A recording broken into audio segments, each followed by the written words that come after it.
Muito boa tarde, Brasil. Juntamente com o Congresso Nacional, a gente volta ao vivo aqui na TV Gênesis, né? Vamos trabalhar, gente, né? Tomara que lá embaixo também, no Congresso Nacional, eles comecem a trabalhar para valer. Porque esse mês de agosto promete muito mais ser um mês olímpico do que qualquer outra coisa. Basta você visualizar. Pega os jornais de hoje. 99% Olimpíada. Quem assistiu os dois programas principais de domingo, né? Que compete um com o outro lá, o da Poderosa com o da Record, né? Fantástico e Domingo Maior, negócio do Domingo. Espetacular. Né? Espetacular. Só deu Olimpíada. E vai ser o que vai acontecer daqui para frente realmente. Mas a gente vai tentar mergulhar no mundo político, porque tem grandes decisões. Como é que fica a vida da presidente afastada Dilma Rousseff? O Temer vai continuar arrastando sobre si o interino para o resto da vida e mais 2 dias? Ele será presidente interino, né? Até o fim do mandato? Como é que fica a situação de Eduardo Cunha? Como é que fica a vida de Lula agora, que já pesa para ele não só uma denúncia, né? Mas já virou réu? E outras poderão surgir.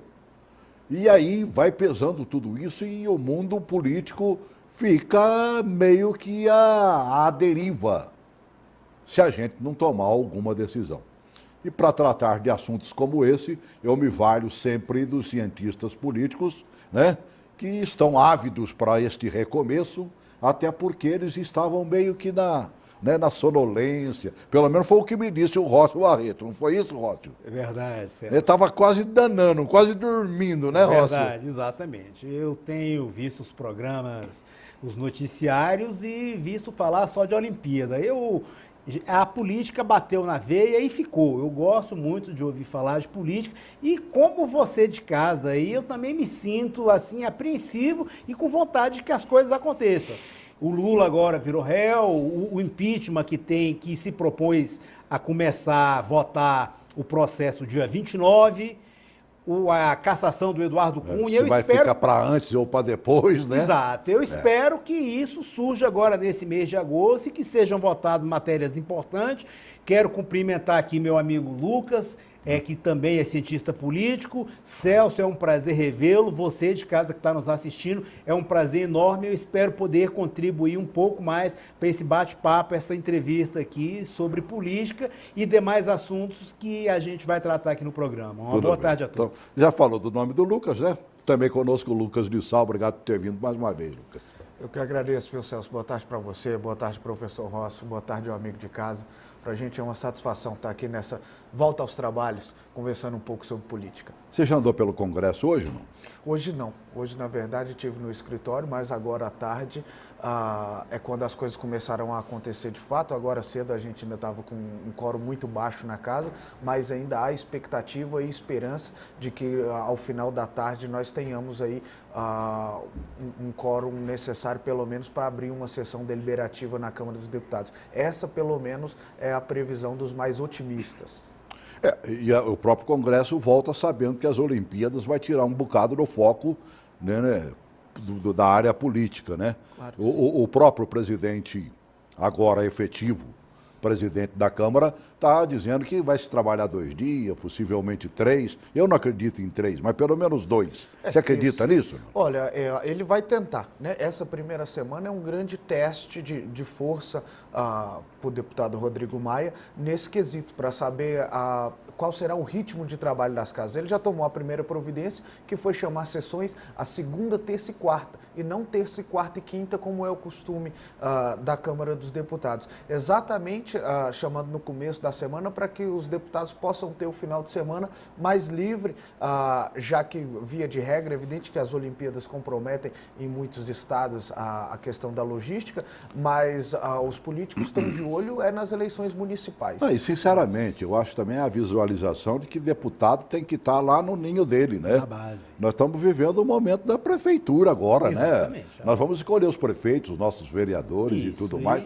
E deputado que não apoiar um prefeito lá está lascado daqui 2 anos. Exatamente, está sentenciado, porque a gente sabe, está aqui o Lucas que entende mais do que eu sobre o Congresso Nacional. O Congresso Nacional é formado dentro dos municípios.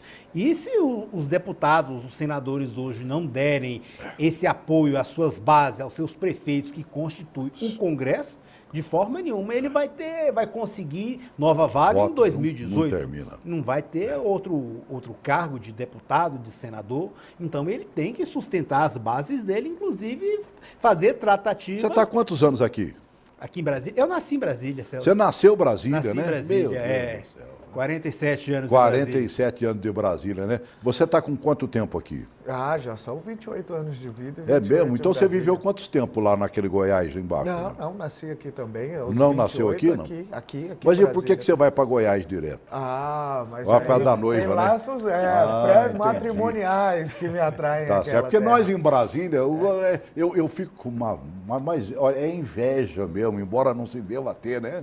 Dos municípios brasileiros, nós não temos eleição em Brasília. Exatamente. Nós não escolhemos os nossos dirigentes, a não ser o governador, mas, por exemplo, as nossas 30 e tantas cidades satélites não tem uma pessoa escolhida pela população, que deveríamos ter.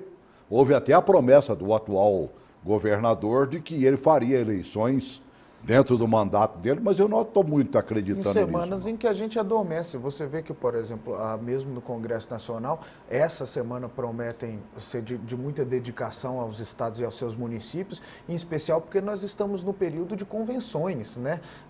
Nós devemos ter aí nas próximas semanas aqueles que hoje ainda são pré-candidatos, confirmados como candidatos dos seus partidos. Alguns poucos já foram confirmados, Claro. como São Paulo, a Marta foi confirmada agora esses dias, Então, né? esse é um período muito movimentado nos municípios, em especial nos diretórios partidários de cada município, né? O prefeito de hoje será o parlamentar de amanhã e possivelmente um governador depois. Sem né? dúvida. E em cidades Manda a regra que grandes, fosse claro. assim. A partir do momento em que o Brasil deixou de fazer isso, né? O vereador virava prefeito, o prefeito virava um deputado estadual, depois talvez um federal, acabava sendo um governador, né? Chegando possivelmente ao Senado depois. Você vê que em alguns municípios os políticos dão mais valor à prefeitura do que a um mandato. Por exemplo, nós já vimos senadores que abrem mão do mandato e Para ser prefeito, né? Para ser candidato a prefeito das capitais dos seus estados. Eu estou vendo aí, por exemplo, inúmeros dos nossos parlamentares eram candidatos agora. Claro. Sem dúvida. Né? Você vê, citei São Paulo, a Marta, senadora da República, o Russomano, deputado federal, né? Dois ou três lá são deputados estaduais e a disputa é brava, essa é que é a grande verdade. Agora vamos voltar um pouquinho para a história que a gente começou aqui, Lula réu. Aliás, antes de eu contar a história, melhor uma matéria, né? Coloca essa primeira matéria aí do ex-presidente Lula e o Delcídio Amaral se transformando em réus aí. O ex-presidente Lula e o ex-senador Delcídio do Amaral viraram réus por tentativa de obstrução da Operação Lava Jato. Eles são acusados de querer comprar o silêncio do ex-diretor da Petrobras, Nestor Cerveró. A decisão é da Justiça Federal em Brasília. O ex-presidente Lula se torna réu em um processo pela primeira vez. Lula, Delcídio e mais 5 pessoas são acusados de terem tentado comprar o silêncio de Cerveró por R$250 mil. A acusação foi apresentada pelo Ministério Público no início do ano ao Supremo Tribunal Federal, porque na época Delcídio tinha foro privilegiado. Mas depois que ele foi cassado, o Supremo enviou a investigação para a Justiça de Brasília. Segundo a acusação, Lula ocupou o papel central na tentativa de impedir a investigação. O ex-presidente Lula ficou sabendo que havia virado réu por obstrução à justiça aqui em São Paulo durante a Conferência Nacional dos Bancários. Ele comentou que desconhecia o conteúdo da acusação e, em seguida, emendou outro assunto, o laudo da Polícia Federal que acusa a Lula e a ex-primeira-dama Marisa de orientarem reformas no sítio Santa Bárbara, em Atibaia. Eu não tenho que provar que eu tenho apartamento. Quem tem que provar é a imprensa que acusou. Sou o Ministério Público que falou que eu tenho, a Polícia Federal que diz que eu tenho. Eles é que têm que apresentar documento de compra, pagamento de prestação, algum contrato assinado. Porque se eu não tiver, em algum momento eles terão que me dar de presente uma chácara e um apartamento, e aí eu ganharei de graça, quem sabe, essas coisas que eles falam que eu tenho. A defesa de Lula disse que vai apresentar os argumentos do ex-presidente quando receber informações sobre o processo e que a inocência dele certamente será reconhecida.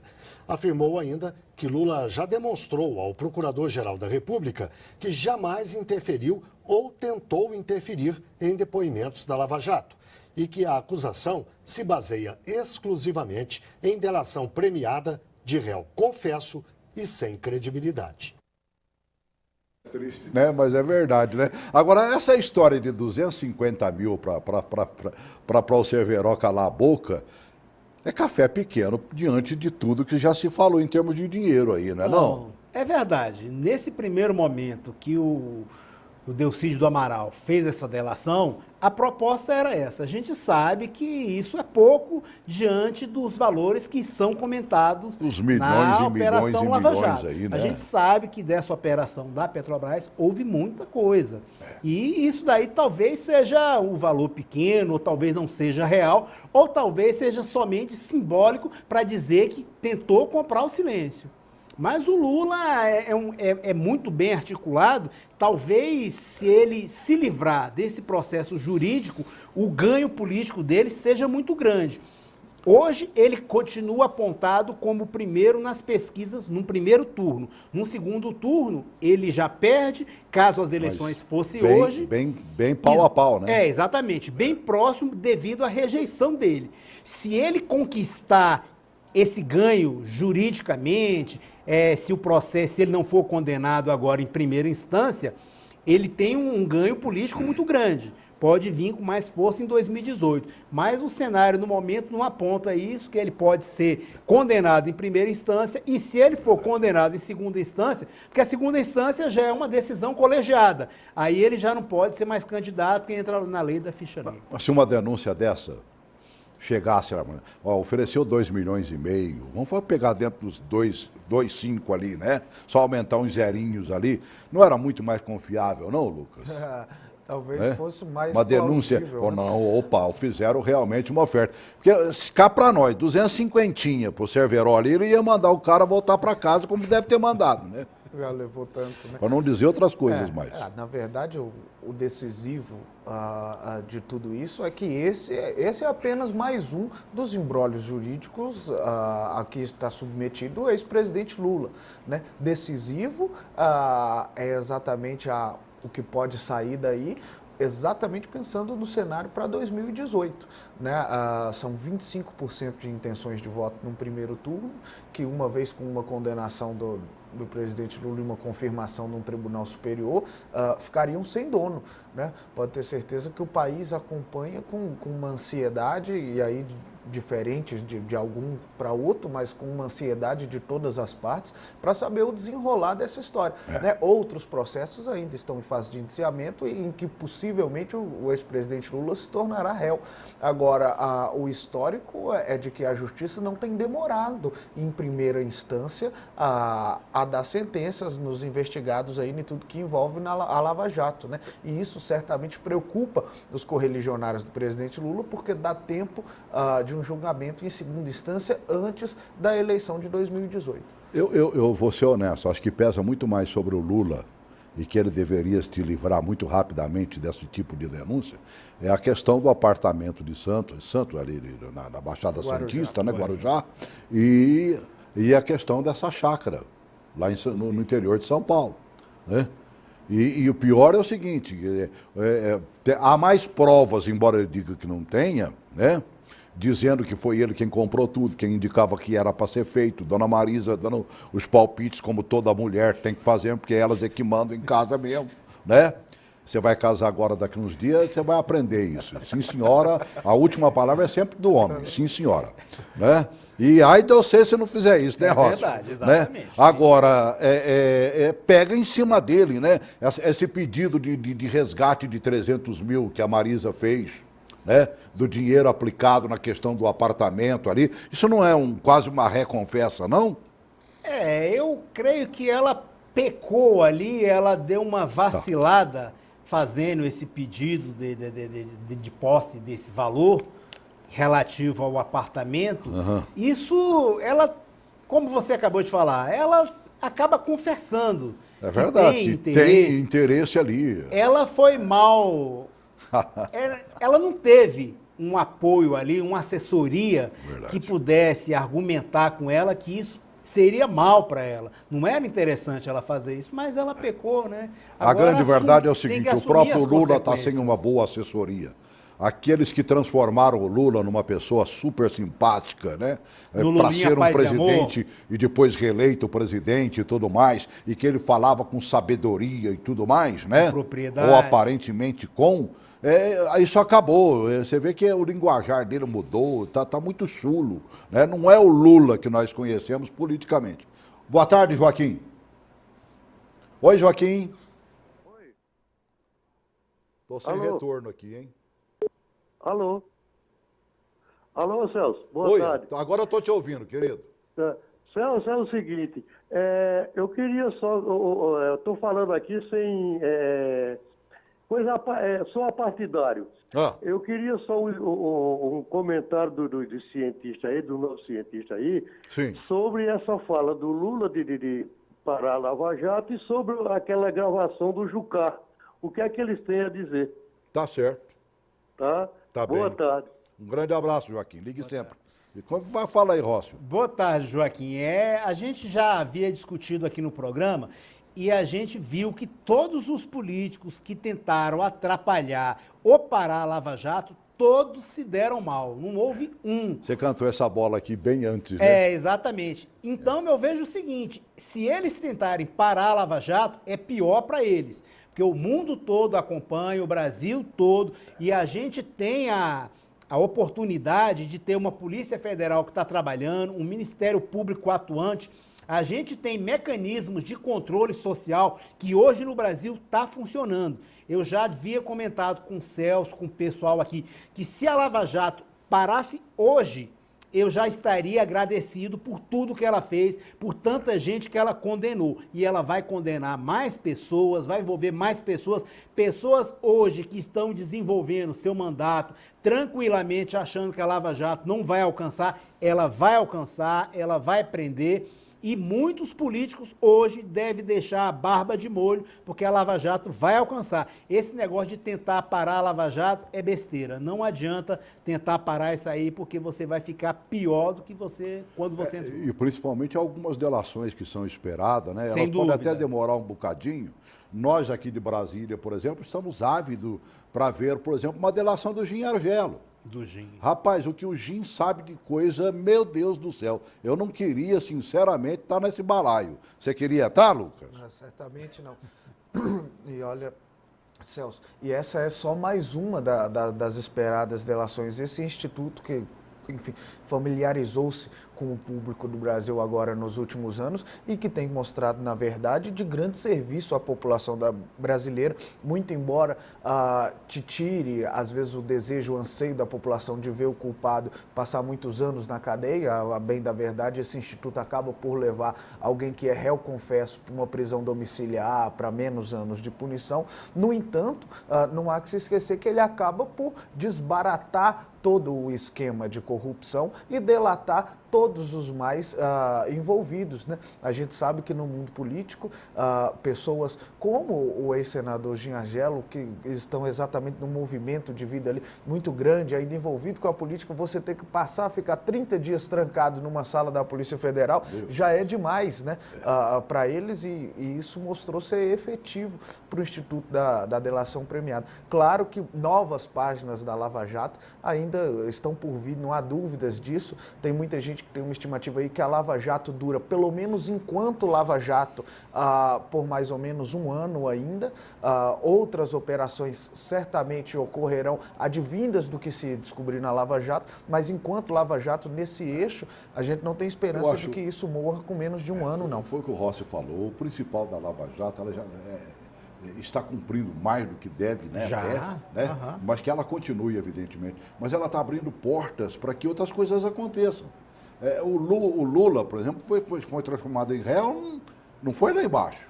em Curitiba. Foi aqui em Aqui em Brasília, Brasília. amigo. Né? Eu estava olhando o Ministério Público Federal, por exemplo, denunciando 15 pessoas, né? Há 3, 4 dias atrás, aí, na questão da usina de Angra 3. Outra é bocado, entendeu? Ninguém nem falava em Angra 3, sabia que o negócio ali era meio devagar, quase parando, que tinha alguma história para contar, mas bote aí, conte a história de Angra 3 aí e esses 15 envolvidos aí. O Ministério Público Federal denunciou 15 pessoas por corrupção e lavagem de dinheiro na construção da usina Angra 3, no Rio. Entre os acusados estão os ex-diretores da Eletronuclear Luiz Antônio de Amorim Soares, Edno Negrini e Luiz Manuel Messias. Eles foram presos no último dia 6 e exonerados do alto escalão da empresa controlada pela Eletrobras. A investigação aponta que eles receberam propina da construtora Andrade Gutierrez durante a construção da usina nuclear de Angra 3. O esquema era comandado pelo ex-diretor da Eletronuclear, Otton Luiz Pinheiro da Silva, também preso. De acordo com o Ministério Público Federal, a Andrade Gutierrez recebeu 1 bilhão e 200 milhões de reais pela obra e repassou 48 milhões de reais a ex-dirigentes da Eletronuclear, executivos afastados e agentes políticos. Segundo a denúncia, mesmo depois de afastados, diretores e superintendentes da Eletronuclear atrapalharam as investigações. Eles, de alguma forma, montaram um escritório em outra empresa para continuar, mesmo afastados, interferindo nos assuntos da Eletronuclear. Outra suspeita é a de que a Engevix, empresa responsável pelos projetos de engenharia de Angra 3, também tenha realizado pagamentos de propina aos funcionários da Eletronuclear. Ex-executivos da Engevix, assim como da Andrade Gutierrez, também foram denunciados. Esse Brasil nosso precisa aprender a terminar as obras, né, mano velho?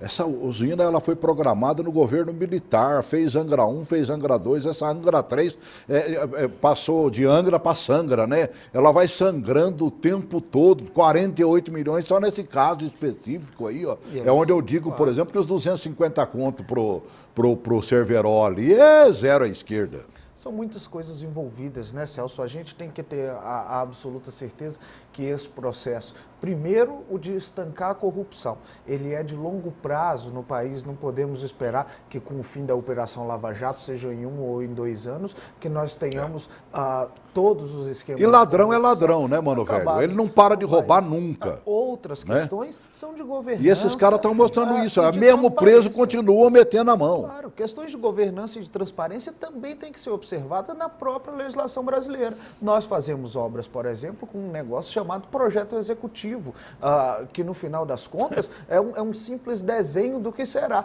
Você só vai saber de quanto de verdade custará aquela obra depois que a empreiteira já está contratada.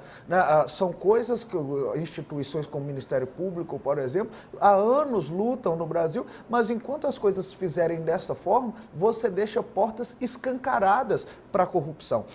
Diz que, por exemplo, se você tiver o projeto antes da construção, você encarece ainda na fase de projeto, porque para construir um projeto também requer recursos. No entanto, não há dúvidas de que você economiza dinheiro no longo prazo, porque você poder aditar um projeto e dizer quanto ele vai custar de verdade após a empreiteira ter ganhado a licitação, por evidente que isso é uma porta aberta para a corrupção. Coisas como essa têm que ser repensadas também no nosso país, à luz de estancar a corrupção que tanto tem prejudicado o nosso país.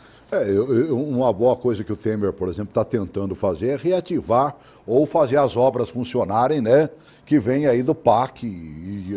O que não falta é obra parada ou obra com o pé no freio ao invés do pé no acelerador. Certo. Né? Uhum. Agora, se não vigiar também, o dinheiro vai embora, né? É verdade. Celso, o Lucas lembrou bem aqui que um dos maiores ralos de corrupção, por onde o dinheiro vai embora mesmo, o dinheiro público, é em obras.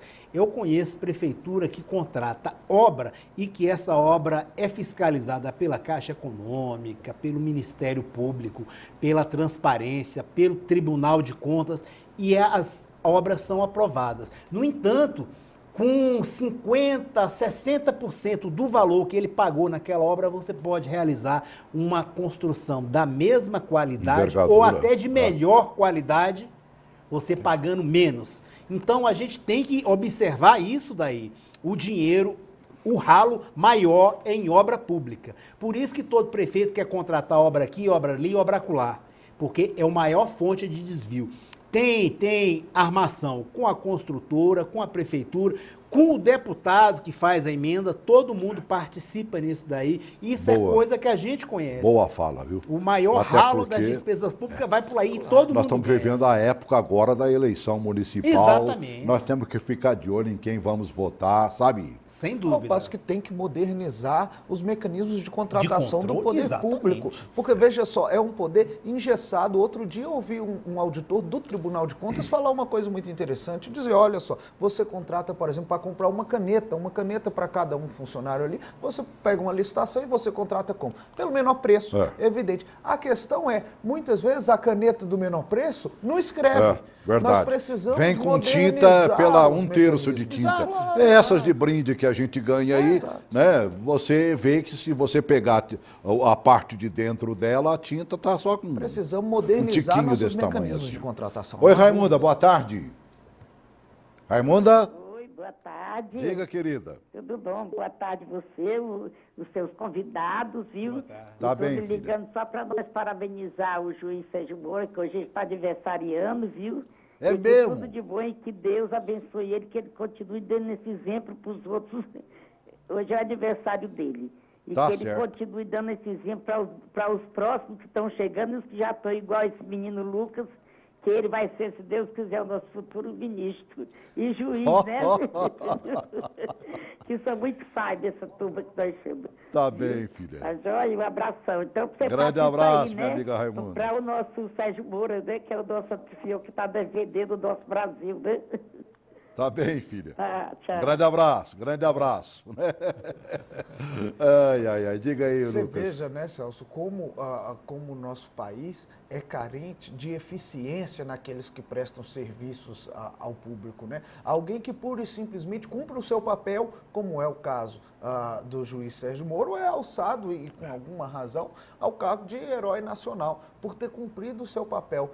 Tão é o grau de ineficiência que a população brasileira está acostumada na prestação de serviço público. Aí, seja no campo político, seja no judiciário, seja na prestação de serviços de saúde, educação, né? Pessoas que pura e simplesmente cumprem o seu papel com algum afinco são alçados a patamares, enfim, de heróis, porque estão fazendo aquilo que todos os outros deveriam fazer. Tá bem. Oi, Araújo, boa tarde. Araújo? A todos os ouvintes. Boa tarde. Boa tarde, querido. Boa tarde. Pois não. Eu quero dizer o seguinte, que o Sérgio Moro, no caso, que está à frente dessa batalha, né, que é uma batalha violenta, porque a raiz da corrupção, ela não é da agora, a raiz é ser uma árvore imensa, que vem desde a colonização do país. Verdade. E finalmente alguém tomou coragem para poder encarar essa gente que está envolvida nesse vício terrível que vem assolando o país e a população que trabalha e que sustenta esse país. Verdade. Até hoje. Enfim, eu preciso dizer que precisa aparecer novos juízes também compromissados com a moral do país, porque é a moral do país que está em jogo, para poder fechar junto com o Sérgio, não deixar ele sozinho. Está entendendo? Porque só ele que está encarando esses monstros que ocupam os cargos políticos ao longo da história. Tá certo. E outro detalhe, para poder acabar com esse negócio da corrupção, é simples. Sim. É só pegar eles, tá? Identificou devidamente, para não cometer injustiça, pega eles, bota na prisão, tá? Faz devolver tudo que roubou, acrescido dos juros bancários, porque o povo, quando precisa de um empréstimo no banco, vai lá, o cartão, os juros do banco, né? O bancário do país. Pode ser pelo Banco do Brasil mesmo, que é da federação. Então, o que acontece?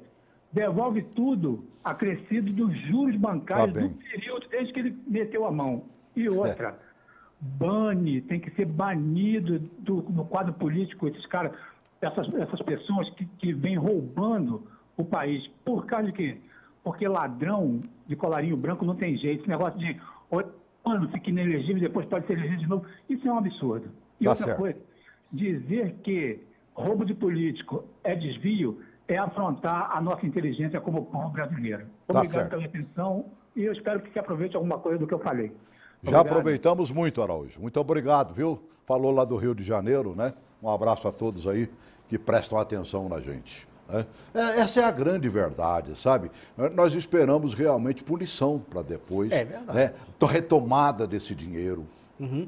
O Araújo falou ali com bastante propriedade que roubo de político é desvio. É desvio não, é roubo do mesmo jeito. Roubou, tirou dinheiro e o pior, tirou dinheiro da pessoa que precisava na saúde, tirou dinheiro da merenda escolar, tirou dinheiro que era para arrumar um asfalto, que era para corrigir uma pista. A gente tem que acabar com essa ideia de que é desvio. Roubou, tem que cumprir, tem que pagar. E tem que devolver esse dinheiro depois de descoberto que o camarada teve direito à defesa, foi condenado, julgado e foi comprovado que ele desviou o dinheiro, que ele roubou, né, Araújo? Que ele roubou o dinheiro, ele tem que devolver e corrigido. Da época de que ele roubou esse dinheiro, desviou, sem perdão até agora mesmo, né, tem que corrigir isso daí.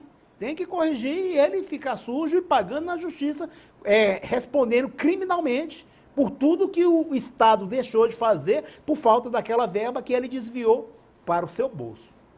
Triste, mas é verdade. Mas tem que ser desse jeito mesmo. Mariane, boa tarde, querida. Oi, Mariane. Boa tarde. Diga. Boa tarde. Boa tarde. É engraçado tudo isso que vocês ficam falando aí, Celso. Parece que a gente está batendo na mesma tecla a vida inteira e ninguém nos ouve, né? Eu vou só te dar um exemplo, o que a corrupção é capaz de fazer. Hoje, no Hospital do Gama, eu vi os pacientes psiquiátricos ir embora todos sem receita porque não tinha receituário azul. É um absurdo um hospital que não tem uma receita para um remédio psiquiátrico, as pessoas voltando tudo sem a receita. E assim, ontem, lá na cidade onde eu vou, lá do Piauí, teve as campanhas políticas foram lançadas ontem, né? Teve as convenções. Certo. Foi lançado o filho de um prefeito, ex-prefeito, que não pode mais candidatar porque é ladrão, mas agora está entrando o filho. E a mulher do ex-prefeito também, que não pôde mais candidatar porque também deve à justiça. Aí tá, quer dizer, se os dois ganharem, vai governar os dois ex-prefeitos, todos os dois ladrão. Aonde é que você acha que uma cidade dessa vai parar? Quer dizer, o pai não pode, mas o filho pode. Eu acho que deveria ser proibido até a 10ª geração, pelo menos. Porque é sempre a mesma família, são sempre os mesmos, nunca vai consertar esse país por causa disso. A gente vê que em Brasília, aqui, a gente está no centro do país, onde pode comandar tudo, é onde mais a gente está vendo as corrupções, vendo os hospitais se acabarem, se destruírem. Quando chega a faltar papel de receita, você imagina o resto. Acho que eu nem preciso mais falar. Meu Deus. Boa tarde. Um grande abraço. Diga. Oi, Mariane, você tocou num ponto principal que eu gostaria de ouvir isso daqui. A gente vem falando que o responsável pelo Congresso, por toda a política, são as eleições municipais. Como não existe legislação para que os filhos dos políticos que foram condenados, que não podem se candidatar porque roubaram o dinheiro da população, a gente tem que aproveitar esse momento e não votar em pessoas dessa natureza. A gente tem que votar em pessoas mais sérias, para o vereador, para o prefeito da sua cidade, do Piauí e de todo e qualquer lugar. A gente tem que acreditar e procurar pessoas decentes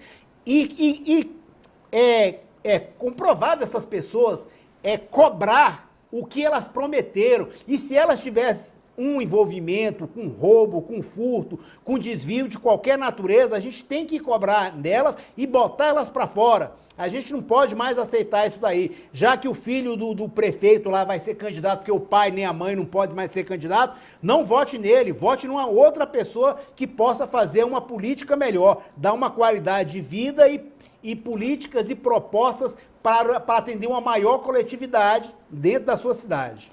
Tá na hora da gente aprender a escolher, né, Lucas? Poxa vida, tem candidatos e mais candidatos. É impossível que só o filho desse prefeito vá ser candidato aí nessa cidade. né? Deve aparecer. Nós temos 30 e tantos partidos políticos, é impossível. É lógico que há as coligações e tudo mais, mas é impossível que não saia. Nós temos partidos desses menores aí que tem gente com boas ideias ali e com vontade de trabalhar, não tem, Lucas? Infelizmente, o método de escolha que a população brasileira parece ter adotado é o método da tentativa e erro, né? Vai tentando e errando até para ver se uma hora acerta. Mas a verdade é que situações como essa, que são naturais de situações como de clientelismo ou mesmo de patrimonialismo, ainda muito existente, em especial nos rincões no interior do nosso país, só podem ser combatidas através de um processo de educação. Não há outra forma de combater este tipo de política. Nós não podemos esquecer que grandes centros ainda são acusados de terem políticos que agem de forma patrimonialista ou mesmo de ter políticas clientelistas, né? Não há outro caminho para combater este tipo de política que não a educação.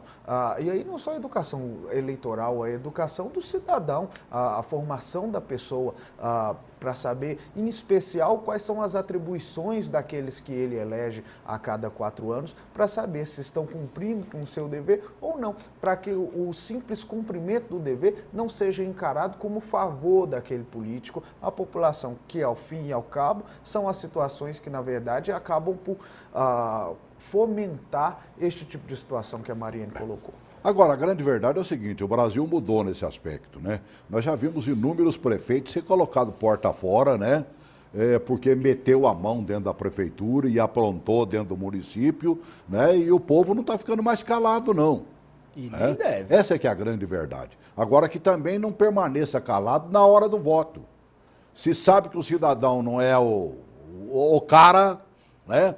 Ou a cidadã, diga logo, sabe? Faça campanha para aquele que supostamente pode ser até o menor entre os candidatos todos, mas que pode representar uma nova ideia, um novo tempo na política, né? E a meninada tem feito a diferença nesse Brasil, né? Ainda há pouco o cidadão que estava falando conosco falou da possibilidade, né, de nós mudarmos, de os juízes também passarem a fazer o que faz o Sérgio Moro, já tem alguns fazendo. Mas o Ministério Público hoje, por exemplo, está completamente modificado graças ao quê? A chegada desses meninos e meninas, sabe? Nós temos uma juventude, uma moçada aí na faixa dos 20 e pouco aos 30 e pouco, fazendo o Ministério Público acontecer, né?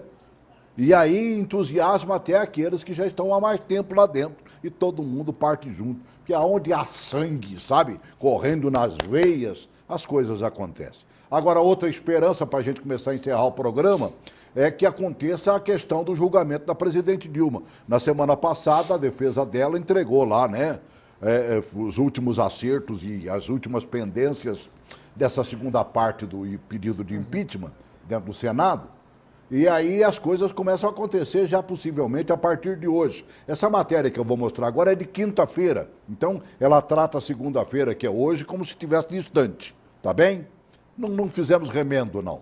Eu respeito as matérias dos meus amigos, principalmente da TV Brasil, né? Esse Repórter Brasil que não tem papas na língua, mostra tudo, né? Você viu, por exemplo, essas denúncias e tudo mais, você não viu nas outras emissoras, não. Na TV Brasil você vê. Coloque aí. Os argumentos finais da defesa foram entregues nos últimos minutos do prazo por José Eduardo Cardoso, ex-ministro do governo Dilma e hoje advogado da presidenta afastada. É uma peça que sintetiza todas as provas que foram reunidas ao longo desse período, né? Testemunha, perícia, prova documental, tudo aquilo está sintetizado e é feita uma análise das duas denúncias.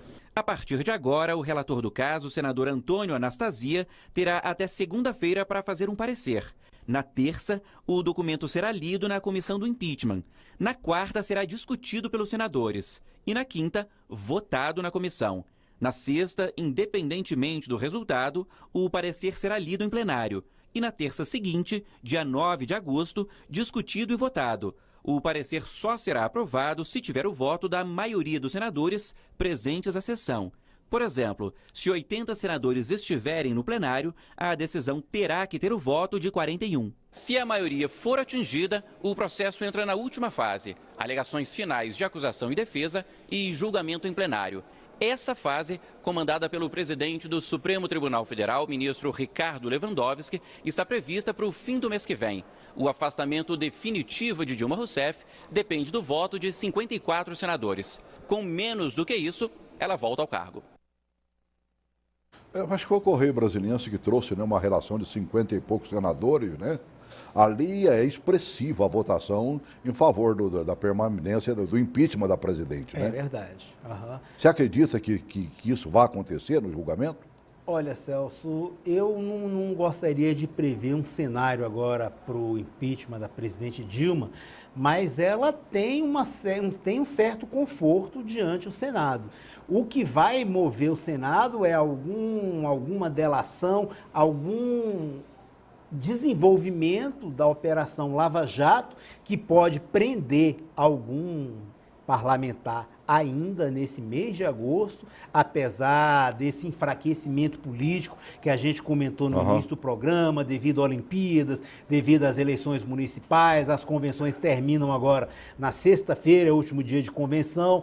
Isso aí vai mudar muita coisa, mas o que vai determinar se a presidente Dilma volta ou não, vai ser esse movimento da Operação Lava Jato ou uma outra que possa ocorrer devido à Operação Lava Jato. Então, você tem o Ministério Público ainda há pouco, não parou de trabalhar, a Polícia Federal contentinha, porque teve um aumento, né? Reivindicado e acredito que justo, né? Todo mundo com sangue na veia, como você falou, tá todo os procuradores muita vontade, aí, o controle social ativo. Então, eu creio que o que vai determinar o impeachment que deve começar a votar em plenário dia 29, vai ser isso daí. Enquanto isso, ela está um tanto quanto favorável. E também as barganhas políticas que o presidente Temer vier a fazer com o Senado. Como disse o Zé Serra, né, numa entrevista, acho que é o Correio Brasiliense, né? Até o PT quer o impeachment da Dilma. E o Serra, olha, cá para nós, se tem alguém bem informado, chama-se José Serra, viu? Eu não acredito em surpresas na votação não, viu, Celso? Mesmo porque o formato, você pode acompanhar aí na matéria, o formato não permitirá a apreensão natural, por exemplo, da votação na Câmara, em que ficou apreensivo para saber se alcançaria os 300 e tantos deputados necessários. Por quê?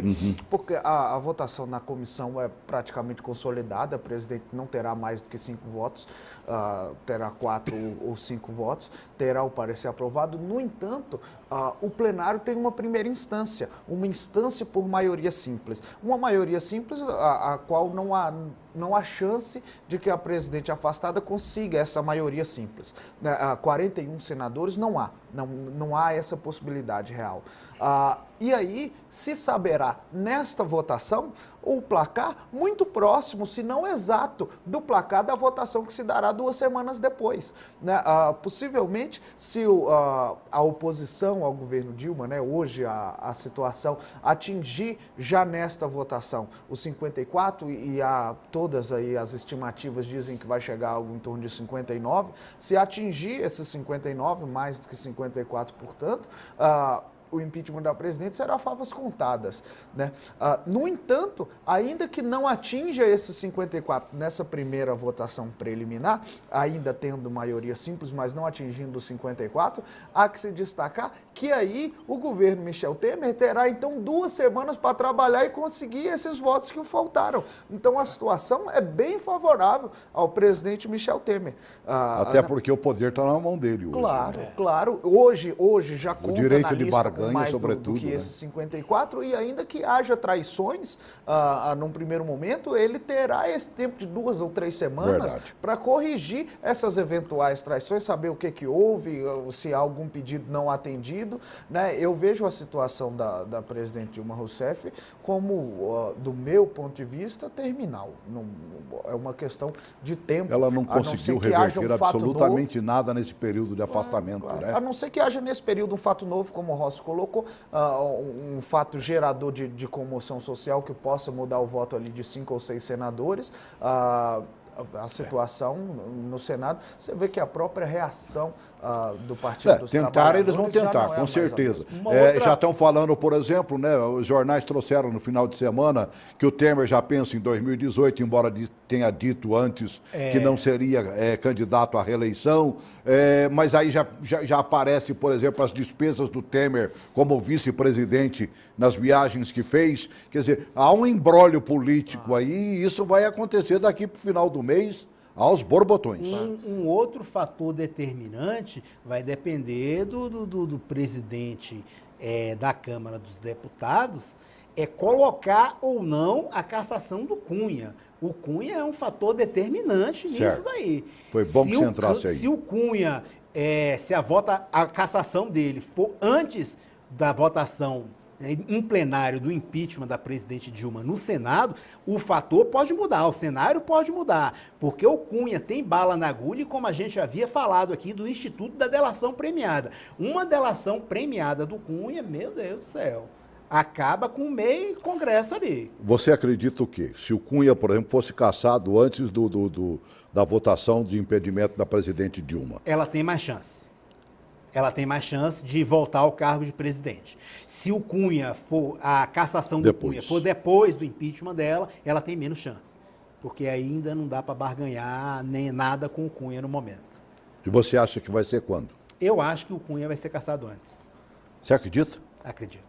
Você acredita nisso também, Lucas? Olha, eu acho que essa semana é um termômetro. Tudo depende do timing do presidente da Câmara, Rodrigo Maia, que já disse que quer colocar em votação o processo de cassação do deputado Eduardo Cunha no momento de quórum alto. E isso é necessário porque, a exemplo da votação quando foi do impeachment, por exemplo, hoje, para ser cassado, um deputado ele precisa de 257 votos no plenário favoráveis à cassação.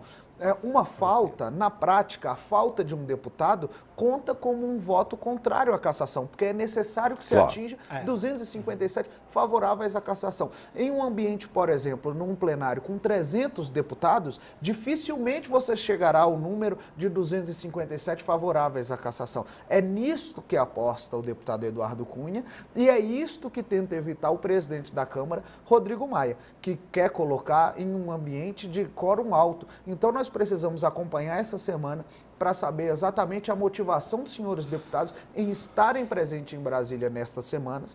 Se nós tivermos aí nessa semana e na próxima quórums em torno de 450, 400 deputados, possivelmente nós já vamos ter nas próximas semanas a votação. E aí, com um quórum desse, a cassação do deputado Eduardo Cunha também é muito provável. Agora, em um ambiente de quórum baixo, isso tende a favorecê-lo, né? No entanto, o sentimento da Câmara dos Deputados é majoritariamente contrário ao deputado Eduardo Cunha, é favorável à cassação. A questão é exatamente essa, do timing do presidente da Casa em pautar este processo no momento de presença dos deputados.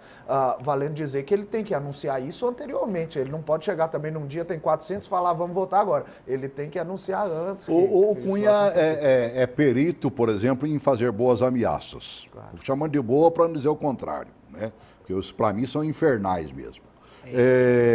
E ele já disse, inclusive, que os duzentinhos iam ser carregados com ele. Você acredita nisso?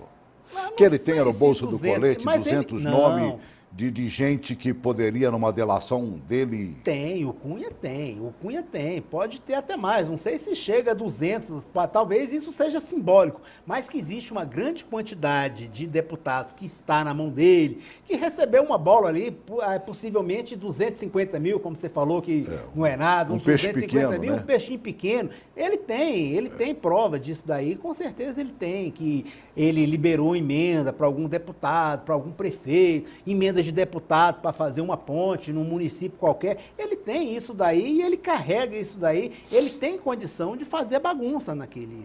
E é uma forma dele ameaçar e tentar se garantir. Mas aí entra a questão da opinião pública. A opinião pública é o termômetro de tudo isso daí. Nenhum deputado vai querer se indispor com sua base nesse momento. Principalmente o ano que ele vai estar querendo eleger 4, 5, 6 prefeitos dentro da base dele. Ele não vai querer se indispor com essas pessoas. Eu não gosto muito de número, não, essas coisas, mas não, em termos de percentagem, de 0 a 100, qual é a possibilidade dele permanecer, Lucas? Menos de 10%. Né? Quanto? Menos de 10%. Dele permanecer? De que o Cunha permaneça no exercício do mandato, é menos de 10%. É evidente que esse percentual diminuiu bastante com a derrota de Rogério Rosso à presidência da Câmara dos Deputados. Né? O Rosso é aliado do presidente da Câmara, embora eu acho que não faria nenhuma manobra para favorecê-lo, no entanto, certamente estaria propenso a pautá-lo, este projeto, num momento um pouco mais favorável ao deputado Eduardo Cunha. Por exemplo, nessa semana. Né?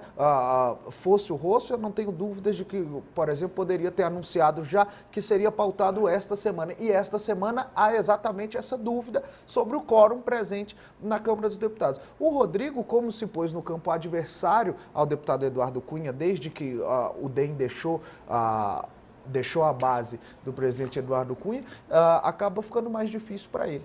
Tá bem. O que é bom termina logo, né, mano velho? Terminou o tempo, viu, Rosso? Boa tarde a todos, então.